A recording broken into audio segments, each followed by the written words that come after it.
Okay, I guess let's start with all the consternation, discussion, and thoughts about the Packers offseason. And I was reading different breakdowns of salary cap adjustments. Do you believe that they're going to extend and put some of the money off to restructure Aaron Rodgers' deal? I don't think they have any choice. Look, they're $11.5 million under the projected, or they're $11 million over the projected salary cap floor. I mean, they got to do something. Davante Adams' contract extension takes care of a good deal of that as well. But those are the two big money trees, I keep calling them, Rodgers and Adams. Something has to be done just to get to the legal limits, so to speak, by March 17th. So if they do the extension for Rodgers, they do the restructure, do you think they stop there, or do you think a guy like Zadarius Smith is worth it as well? That's a great question. I don't know, Bill. There are two ways to go look at this. Well, I guess there are three. The extreme is you do just enough to get under the cap by March 17th, and you need some extra money to sign your draft picks.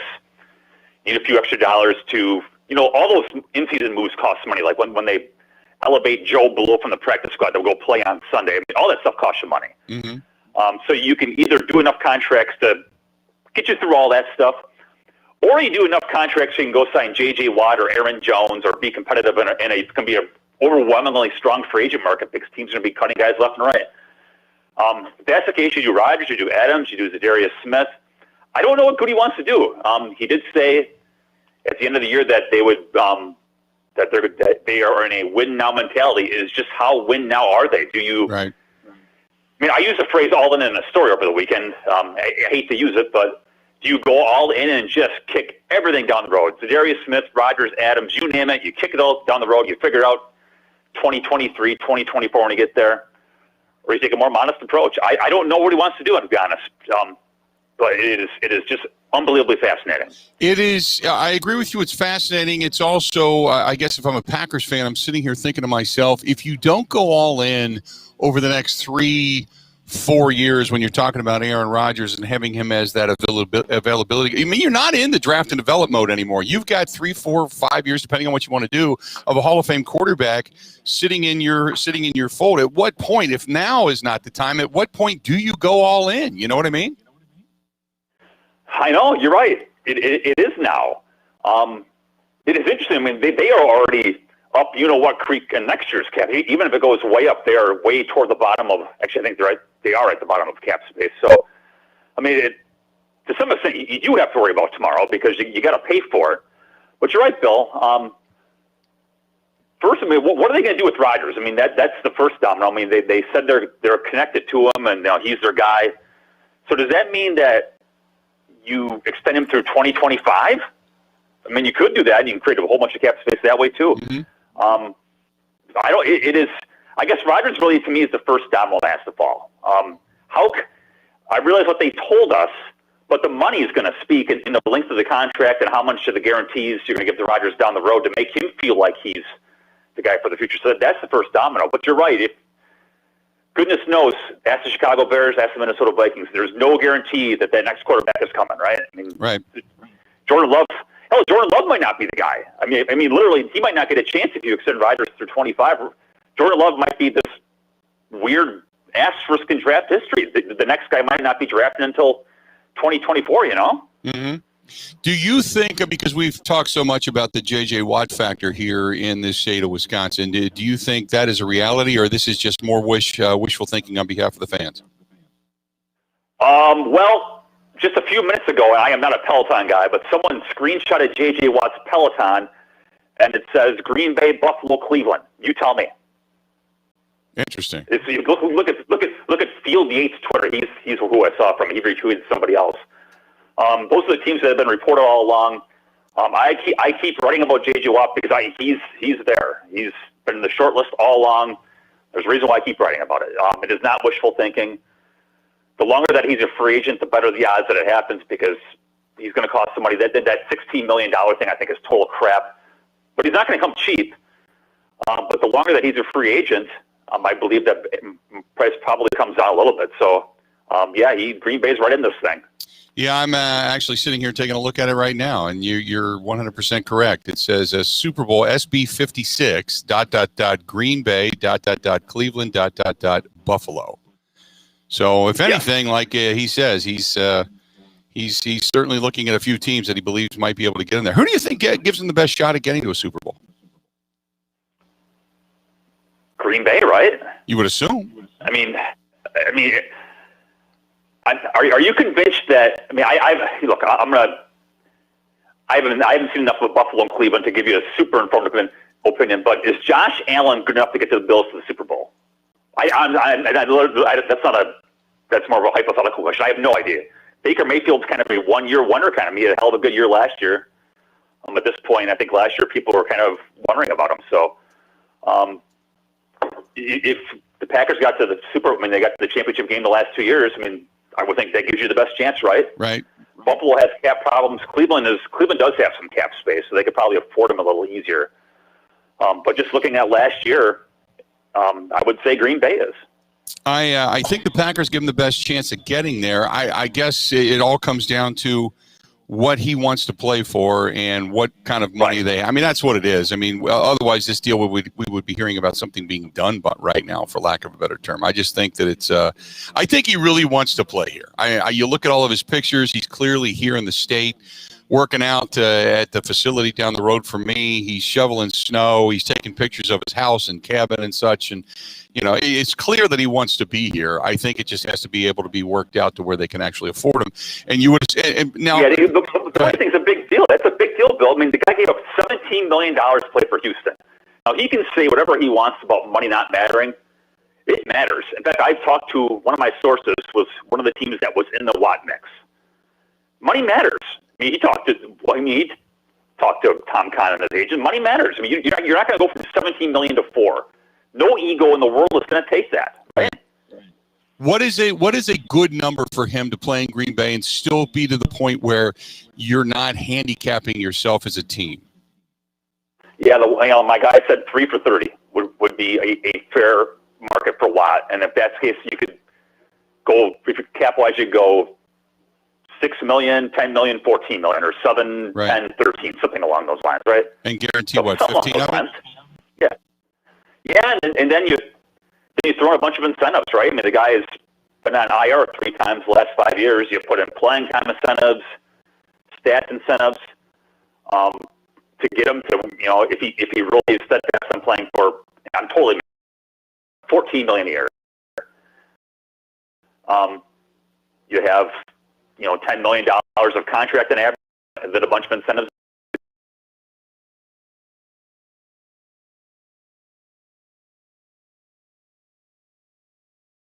If JJ thinks he can still play, which he probably can.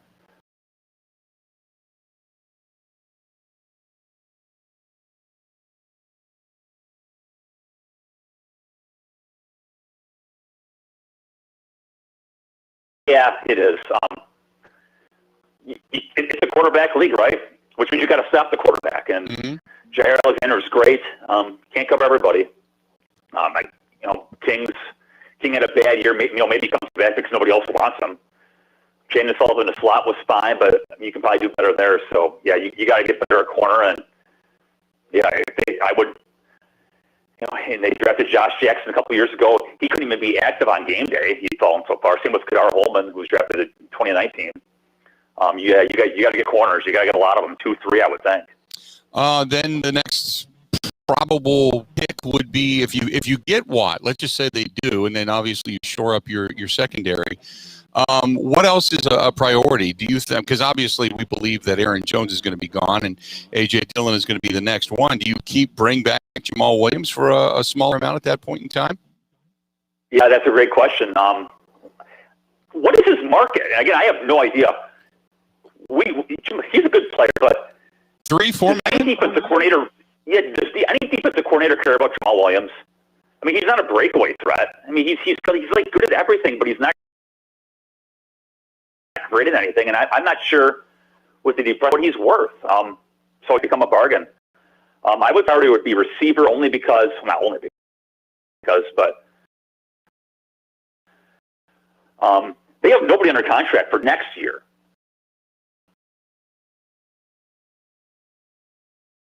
I mean, those guys are all free agents. Mm-hmm. You better get next wave in here to get them at least trained up so they're ready to roll for the year after that. And I think wide receiver, do you feel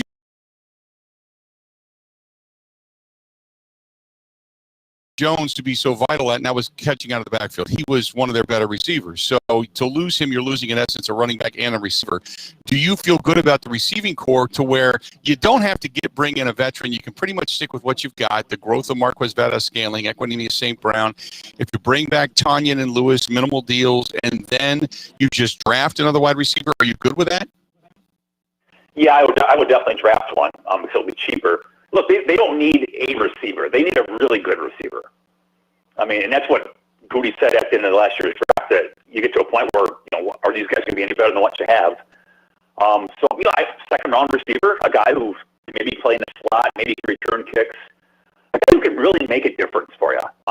Just getting Joe Blow receiver who's averaged 30 catches in his career, that doesn't do you a bit of good. You got to swing for the fences a bit here, and I would think like a second-round kind of guy might be the way to go. Before I let you go, I know obviously quarterback is not a position, but the depth at offensive line and protecting one is at this point. So do you draft additional line help, or do you just kind of bank on what you have and then say, okay, we're just going to kind of hang on until Bakhtiari gets back? Yeah, the first thing I'm doing, I'm talking to Jared Velder's agent. And, I mean, they should have done that last year. He should have been here all of last year. They screwed that one up. I want to see if Jared Velder wants to play. Because if he can, then he's your third offensive tackle, and he might be the starter with Bakhtiari's ACL. Then I would get someone you can develop. But I think you probably feel decent if you put Lucas Patrick in the center and have John Runyon be your starting guard. I think you probably feel like you might be okay. You probably got to draft someone just to have some depth there, but I think you might be all right with that. Bill, always good stuff. I appreciate the time. Glad to get you on, and we'll check back in with you real soon, okay?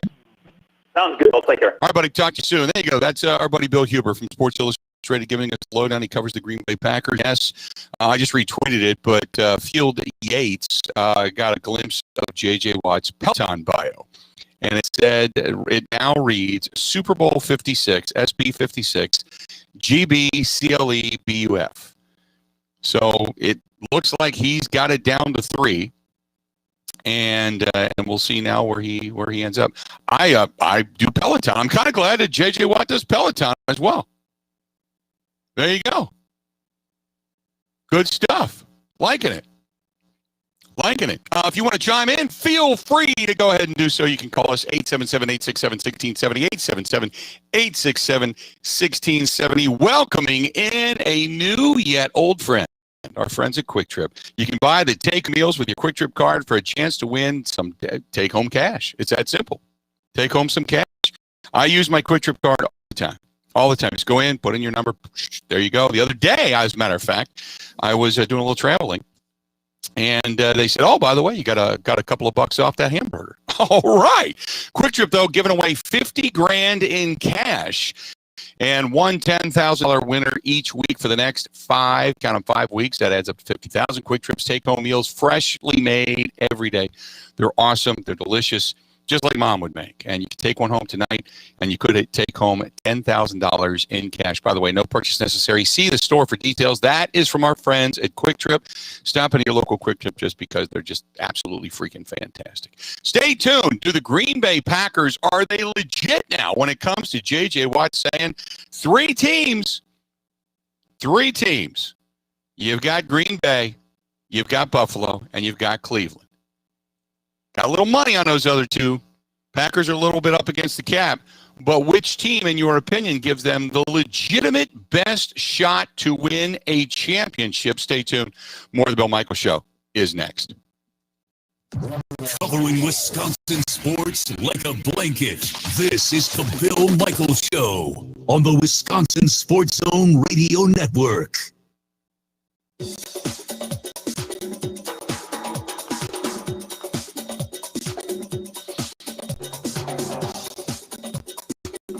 Bill Michaels will resume in 3 minutes.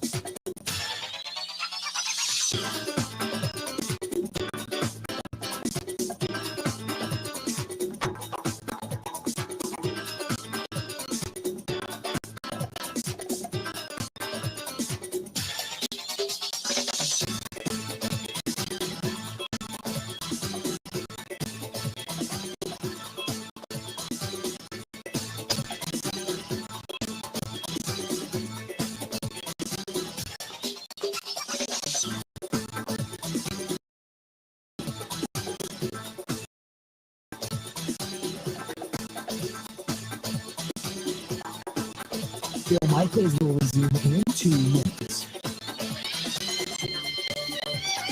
That's not right.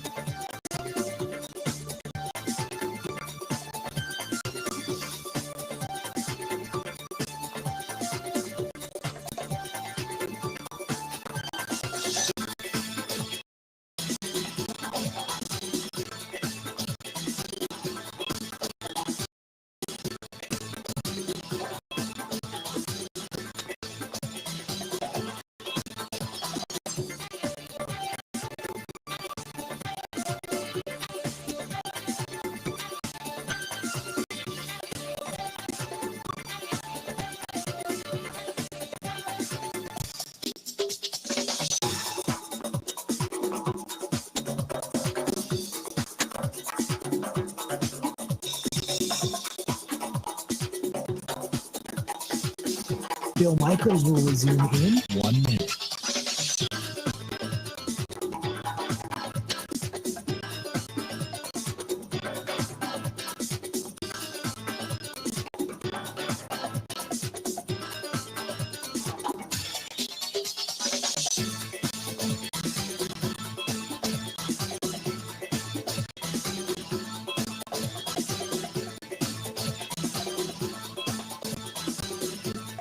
Bill Michaels will resume in 30 seconds.